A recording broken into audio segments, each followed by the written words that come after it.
Doble ingat sa mga pinupuntahang aesthetic clinic na nagtuturok ng gamot pampaputi at pampapayat.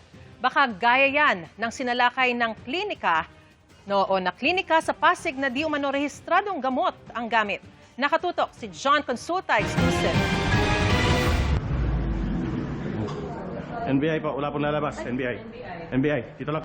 Dahil sa isang timbre, pinasok ang aesthetic clinic na ito sa Pasig City ng National Bureau of Investigation o NBI at Food and Drug Administration.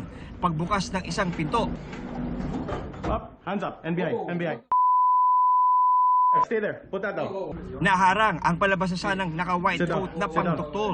Hawak pa niya noon ang isang vial ng gamot na i-inject dapat sa isang pasyente. Na-recover ng NBI ang mark money habang kinumpiska naman ng FDA ang iba't ibang klase ng unregistered na gamot na pampaputi at pampapayat. Sa ikalawang palapag naman, inabutang nakasaksak ang isang direhistradong drip sa isang pasyente. Nakatanggap po tayo ng tip at informasyon na mayroong nagbebenta ng gamot na hindi po dumaan sa FDA. Ayon sa FDA at NBI, lubharaw delikado ang mga direhistradong gamot na ibinebenta ng doktor na kanya namang ipinapagamit sa kanyang mga kliyente.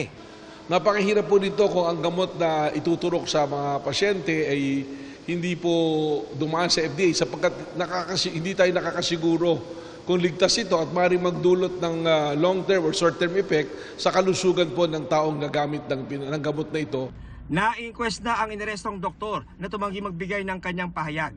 Naharap siya sa paglabag sa FDA Act na may parusang 6 hanggang 10 taong kulong. John Consulta, Nakatutok, 24 Oras.